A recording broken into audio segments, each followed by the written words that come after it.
है और कहा यह जा रहा है, अभी जो वहां से रिपोर्ट्स मिल रहे हैं उस रिपोर्ट्स के मुताबिक ये कहा जा रहा है कि खेरसौन और चरनीव और ये सब इलाके में तो हवाई हमले हो ही रहे हैं, लेकिन इस क्यूब को लेकर ये प्लानिंग है रूस की और पुतिन की कि ताबड़तोड़ हमले इसी पे किए जाए, इसकी तमाम इमारतों को जमींदोज कर दिया जाए, इसी को सबसे ज्यादा तबाह किया जाए। इसको तबाह करने से क्या फायदा पहुंचेगा कि अगर इसका संपर्क तमाम अलग प्रांतों से, इससे रिलेटेड जितने ये इलाके हैं, अगर यहाँ से संपर्क राजधानी से टूट जाए तो आप समझिए तख्ता पलट करने में, जो कि रूस का इकलौता ख्वाब है, पुतिन का ख्वाब है, वो पूरा हो सकता है। लेकिन क्या ये संभव है? युद्ध के मैदान में डटे हुए 21 दिन से लड़ाकों को देखकर, यूक्रेनी सेना को देखकर ये संभव लगता नहीं है, लेकिन फिर भी चुनौती इस क्यू को लेकर बहुत ज्यादा है। और ये जो इरपिन, निप्रो, ये सब इलाके हम दिखा रहे हैं, दरअसल यहाँ भी बहुत चुनौती रही है, यहाँ भी बहुत परेशानी रही है।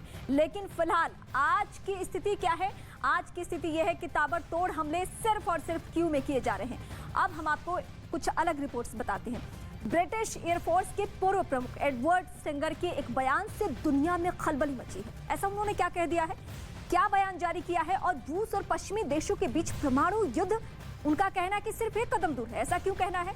रिपोर्ट देखिए आप।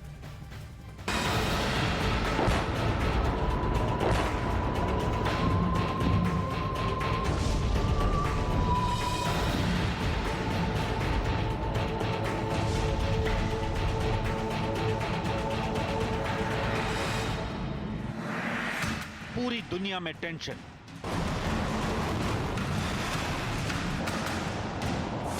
क्या पुतिन चलाएंगे एटम बम? पुतिन के पास अब एक ही अचूक हथियार बचा है, एटम बम।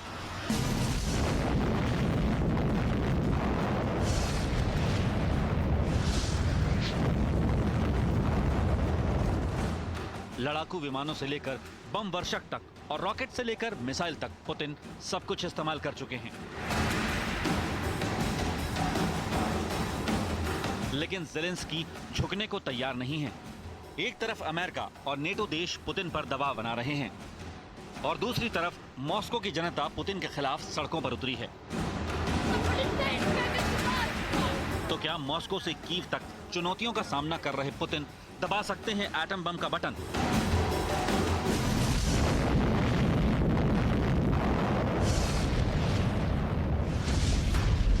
दुनिया की सबसे बड़ी खबर इस वक्त यही है। दुनिया के बड़े बड़े अखबारों में लेख लिखे जा रहे हैं, क्या पुतिन एटम बम का इस्तेमाल कर सकते हैं?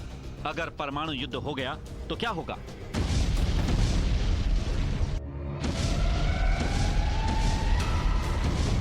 दुनिया भर के अखबारों में जो एटम बम को लेकर अटकलें लगाई जा रही हैं, क्या वो सारी अटकलें सही हैं? क्या पुतिन युद्ध को खत्म करने के लिए एटम बम का बटन दबा सकते हैं? क्या पुतिन अपनी साख बचाने के लिए लाखों लोगों की जिंदगियां दांव पर लगा सकते हैं? असल में यूक्रेन को लेकर पुतिन का अनुमान पूरी तरह फेल साबित हुआ है। पुतिन को लगा कि उनकी सेना रूसी टैंक लेकर जाएगी और आसानी से कीव पर कब्जा कर लेगी। पुतिन को यह भी लग रहा था कि यूक्रेन में मौजूद रूसी मूल के लोग खुद ही आगे आकर रूस की आर्मी का स्वागत करेंगे। लेकिन युद्ध के 3 हफ्ते बाद अब पुतिन को यह समझ में आ गया है कि ये सारी बातें ख्याली पुलाव थीं।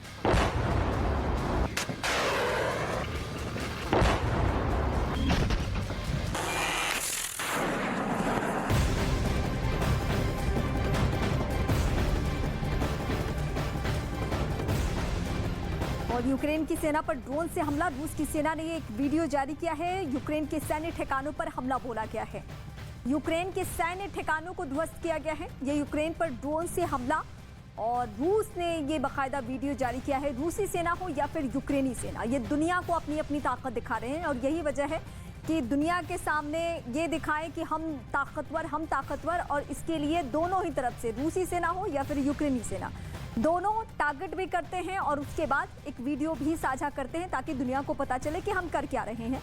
और इस बीच ये जो हमला बोला गया है वो रूसी सेना की तरफ से। रूस और यूक्रेन के बीच युद्ध का आज 21वां दिन है। रूसी सेना ने क्यू को चारों तरफ से घेर लिया है।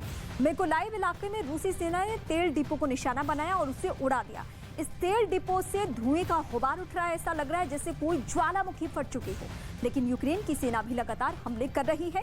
यूक्रेन की सेना के बैरिकेडिंग को लांघने की कोशिश कर रहा रूसी सेना का टैंक लैंडमाइन की चपेट में आने से फट चुका है। वहीं यूक्रेन की राजधानी कीव के पास 2 पत्रकारों की मौत। खबर है कि फॉक्स न्यूज की टीम की गाड़ी पर हमला हुआ जिसमें कैमरा पर्सन की जान चली गई। पिछले कुछ घंटों में रूस के फौज ने कीव पर हवाई हमले और भी कई गुना बढ़ा दिए हैं। यूक्रेन की मीडिया का दावा यह है कि रूस के एक और मेजर जनरल को मार गिराया है। ये हम आपको बता रहे हैं।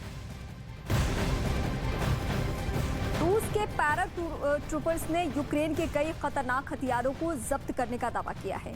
रूसी सैनिकों ने इससे जुड़ा एक वीडियो भी जारी किया है जिसमें वो यूक्रेन के हथियारों को अपने कब्जे में लेते दिखाई दिए। बताया गया है कि रूस के पैरा ट्रूपर्स ने कीव के एक इलाके में यूक्रेनियों के इन हथियारों को कब्जे में कर लिया। इनमें 10 javelin, anti tank missile, hand grenade launcher और एंटी एयरक्राफ्ट मिसाइल शामिल है।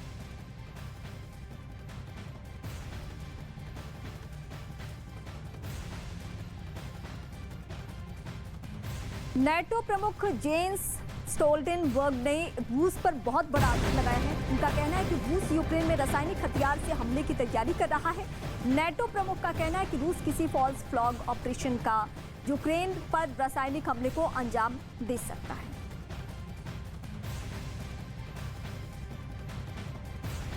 तो पुतिन की क्या क्या प्लानिंग है ये दुनिया के सामने है कि कुछ भी छिपी हुई बात नहीं है। लेकिन ज़ेलेंस्की की स्ट्रैटेजी भी अब सामने आ रही है। ज़ेलेंस्की किसी भी सूरत में नहीं झुकने वाले। सबको लगता था 1 वीक काफ़ी है ज़ेलेंस्की के लिए, उनकी सेना के लिए, लेकिन युद्ध 21 दिन तक खुद चुका है। बीते हर दिन पे ऐसी खबरें निकलकर सामने आती है, सीज फायर हो सकता है, लेकिन सीज फायर होता नहीं।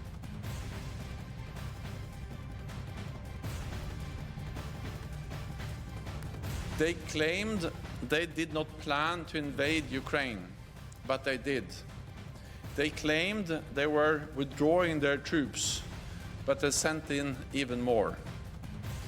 They claim to be protecting civilians, but they are killing civilians. Now they are making absurd claims about biological labs and chemical weapons in Ukraine.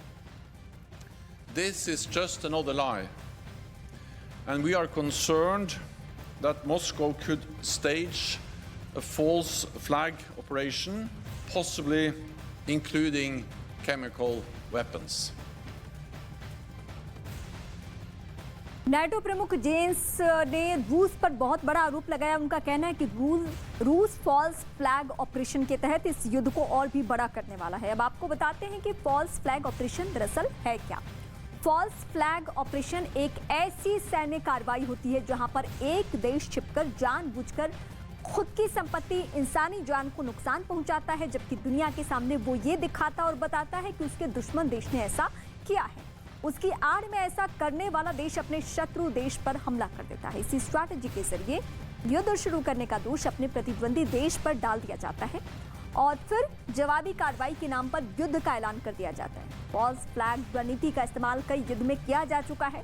इतिहास पर अगर आप नजर डालेंगे तो ऐसे कई मौके आए जब इस स्ट्रैटेजी का इस्तेमाल किया गया है और किसी दूसरे देशों पर ये हमले होते रहे। यूक्रेन की सेना का इस बीच दावा यह है कि 40% सैन्य उपकरण तबाह हो चुके हैं। युद्ध में 40% सैन्य उपकरण तबाह हुए हैं। ये रूस के उपकरण तबाह किए गए हैं यूक्रेनी सेना की तरफ से, ये उनका दावा है। और उनका तो ये भी कहना है कि अब रूस के पास हथियार है ही नहीं, लड़ेंगे कैसे।